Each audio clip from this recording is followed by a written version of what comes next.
thank you very much. We've just had a great meeting, a really good, very productive meeting. We have one thing in common. We want this city of ours that we love to do very well. And I wanted to congratulate the mayor. He really ran an incredible race against, a lot of smart people, starting with the early primaries against some very tough people, very smart people. And he beat them easily. And I congratulated him. And we talked about some things in very strong common, like housing and getting housing built, and food and prices, and the price of oil is coming way down. Anything I do is going to be good for New York. If I can get prices down, it's good for New York.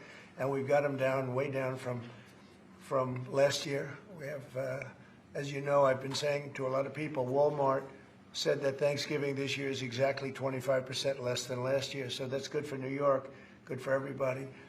But I just want to congratulate. I think you're going to have, hopefully, a really great mayor. The better he does, the happier I am, I will say. There's no difference in party. There's no difference in anything. And we're going to be helping him to make everybody's dream come true, having a strong and very safe New York. And congratulations, Mr. Mayor. Thank you, Mr. President. Thank you. I appreciate it. Please.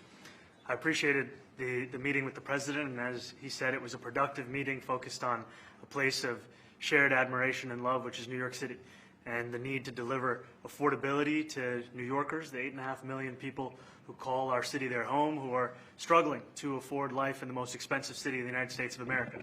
We spoke about rent, we spoke about groceries, we spoke about utilities, we spoke about the different ways in which people are being pushed out, and I appreciated the time with the president, I appreciated the conversation. I look forward to working together to deliver that affordability for New Yorkers. Thank you very much. Any questions, please? President Trump, Stephen Nelson from the New York Post. I've got a question for you and then also one for Mayor-elect. Sure. For you, you referred to Mr. Mamdani as a communist. Can you describe why you feel that way? And also, will you do anything to stop him from arresting Prime Minister Netanyahu if he visits New York? Well, we didn't discuss your second part of the question. And on your first part, I mean, he's got views that are a little out there, but who knows? I mean, we're going to see what works, or he's going to change also. We all change. I changed a lot. From when I first came to office. It's now quite a while ago. It's quite a while. My first term was great. We had the greatest economy in the history of our country. We're doing even better now. We're doing much better now than we did even the first term. And I can tell you some of my views have changed. And we had discussions on some things. I'm not going to discuss what they were, but that I feel very confident that he can do a very good job. I think he's going to be. I think he is going to surprise some conservative people, actually, and some very liberal people. He won't surprise them because they already like him. And Mr. Mamdani, it sounds like you had a productive discussion, but just days ago you referred to President Trump as a despot who betrayed the country. You said you would be his worst nightmare and accused him of having a fascist agenda. Are you planning to retract any of these remarks in order to improve your relationship? I think both President Trump and we are very clear about our positions and our views, and what I really appreciate about the president is that the meeting that we had focused not on places of disagreement, which there are many, and also focused on the shared purpose that we have in serving New Yorkers. And frankly, that is something that could transform the lives of the 8.5 million people who are currently struggling under a cost of living crisis, with 1 in 4 living in poverty. And the meeting came back again and again to what it could look like to lift those New Yorkers out of struggle and start to deliver them a city that they could do more than just struggle to afford it, but actually start to live in it. And I've been called much worse than a despot, so it's not that insulting. Maybe I think he'll change his mind after we get to working together. Yes, please. Mr. President, from MTV Lebanon. Good. I would like to ask you a question about the Middle East regarding Sure. you said that Hezbollah in Lebanon is not in a good position, and Lebanon now is the final unresolved after Gaza and Syria. Given your assessment, like what do you say for the Lebanese today? It's the independent state in Lebanon, and what is your next move to push toward disarmament? Sure. Well, we are pushing for total disarmament of Hamas and, frankly, everybody else. And we actually have peace in the Middle East. As you know, the King of Saudi Arabia just left yesterday. We had some great meetings, and he's made a contribution toward the United States of more than $1 trillion. We have now over $20 trillion coming in. No country has ever had anything like that, not even close. If you go to $2 trillion or $1 trillion, it's a lot. We have $20 or $21 trillion. I think that Hezbollah has been a problem in Lebanon, big problem. We're working with Lebanon. We're working with everybody in the Middle East. That's another thing I think we have in common. We want to see peace in the Middle East, and we actually have now, for the first time, peace in the Middle East after 3,000 years. And now we're going to refine it, and I think you're going to see some very positive things happen. There is a potential to invite the Lebanese president. Oh, sure. I would do that, absolutely. And if the mayor would like to be here for that meeting, because I know he feels very strongly. I think you feel very, very strongly about peace in the Middle East. I think we desperately want it, and that's something that I shared with the president, that when I spoke to New Yorkers who had voted for the president last November on Hillside Avenue and Fordham Road, I asked them why. I heard again and again two major reasons. One was that they wanted an end to forever wars. They wanted an end to the taxpayer dollars we had funding violations of human rights, and they wanted to address the cost of living crisis. And I appreciated the chance to discuss both of those things. he said a lot of my voters actually voted for him, and One in 10. And I'm okay with that. I'll do that. I'll sign it. Give it to me. I'll sign it in a minute. That's pretty good. In just hours, a highly anticipated meeting that could bring high drama to the White House. We may only hear about it, but never see it. President Trump will host New York City Mayor-elect Zohran Mamdani at the White House this afternoon. And this morning, we're learning about Mamdani's preparation for this high-stakes meeting by calling on some high-profile Democrats like Hakeem Jeffries and Chuck Schumer for advice on how to best communicate with President Trump. The president has been repeatedly insulting Mamdani, threatening to withhold federal funds from New York and referring to him as a communist over and over again, which he is not. Still, Mamdani has said he wants to talk to the president and focus on ways that he can help New Yorkers. CNN's Gloria Pazmino has been following Mamdani's trail for the longest. What are you learning this morning about this meeting? Look, this is high stakes. This is a really big moment for the mayor-elect, but frankly, also for the president. We have seen in the last few days that President Donald Trump has been speaking about affordability. He has talked about how Democrats use this word and reference to groceries in order to win the last bunch of elections that we saw just a couple of weeks ago. But of course, as we know, affordability in groceries and the cost of living is something that is on the minds of so many Americans, and was certainly on the minds of many of the New Yorkers who voted for Zohran Mamdani just a few days ago and elected him to be the next mayor. So we're going to see a very interesting back and forth. Hopefully, for now, we're told that this meeting is behind closed doors. But Sarah, you know things at the White House can be a bit unpredictable. And the question here is whether or not Donald Trump might open up those doors and allow the cameras to come in. And what happens then will be even more interesting, because we've seen how some of these public meetings play out before, where he meets with whether it's state leaders or leaders from other countries. Sometimes he tries to embarrass them. We saw Vladimir Zelensky get berated for not wearing a suit to the White House. So it could really go off the rails. And Mamdani knows that he has to kind of be on his feet. So he got some advice on how to do that from Senator Chuck Schumer, Hakeem Jeffries, Governor Kathy Hochul. All of them have had conversations and have a relationship, even if a tense one at times, with President Trump. We know that Mamdani is on his way. He tweeted just a short while ago a selfie from what it looks like the inside of an airplane. There you see him. He says it was just an airplane emoji, so he is on his way to D.C. But you know, considering what we know about how these two men have spoken about one another in the last few months, I think there's a lot of people who are going to be closely watching to see how it goes. Take a listen to just how Trump and Mamdani have been talking about each other in recent weeks.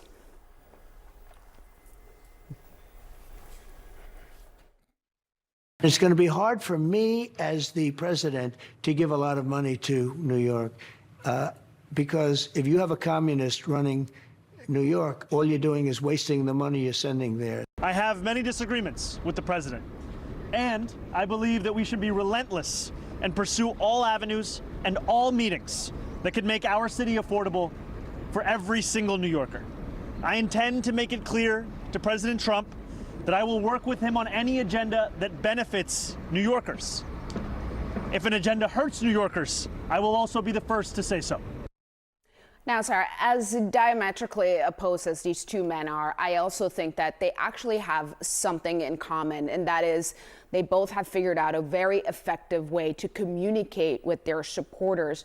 These two are from New York. They're both from Queens. I think President Trump sees something in Mamdani that perhaps I would venture to say he admires, you know, the way that he has used social media to really reach out to his supporters. And, you know, his focus on affordability and really what is a populist message that he himself used to get so many of his supporters. Right. The affordability issue is the economy. It's just another word for it, and that's how Donald Trump got into office himself. This is going to be an interesting meeting, and what we are all waiting for to see if it is actually going to be made public. We will see. Gloria Pazmino, thank you so much for your great reporting. John. All right, with us now, Republican strategist Neil Chatterjee and Executive Committee Chair of the New York State Democratic Committee, Christine Quinn, a New York City person through and through. And Christine, let me ask this to you. I know it's the wrong neighborhood. They're both from Queens.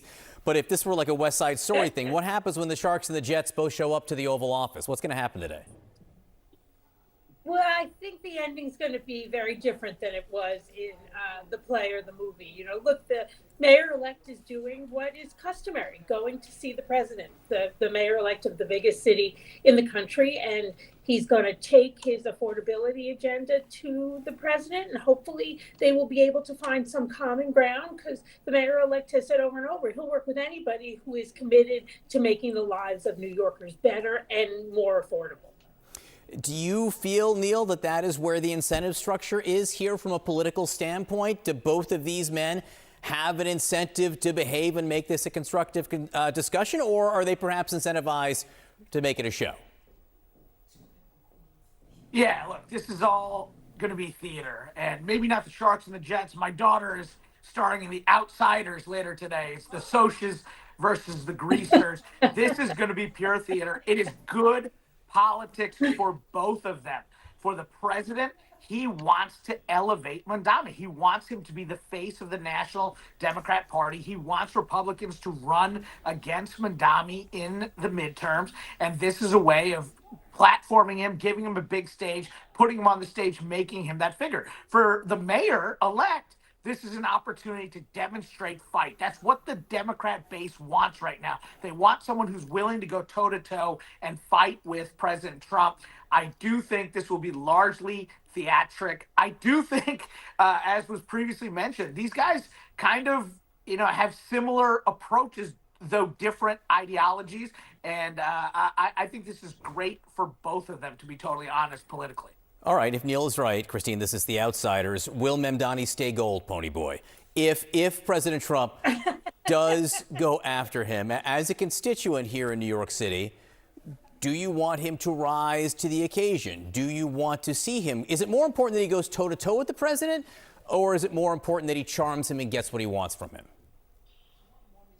Well, I think we can all agree his campaign was both Tony Award winning and Academy Award winning. But that said, keeping this theme going, look, I think the mayor-elect is incredibly focused on getting every level of government and every level of society committed to making the biggest city in the country more affordable for everyone. So no matter what your job is, you can have a full, dignified life, a life where your children can do better than you. I think he is going there, you know, with an open heart and open mind to see where they can come together. I don't believe, knowing the mayor-elect, that this is really about theater. It's about trying to get a goal accomplished. We're out of the campaign. We're into governing. Mm-hmm.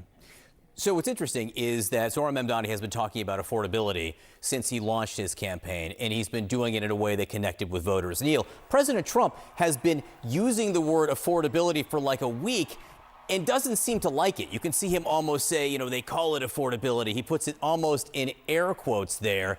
And it seems to be something the administration is having a challenge discussing. Listen to what J.D. Vance, the vice president, says about this. Even though we've made incredible progress, we understand that there's a lot more work to do.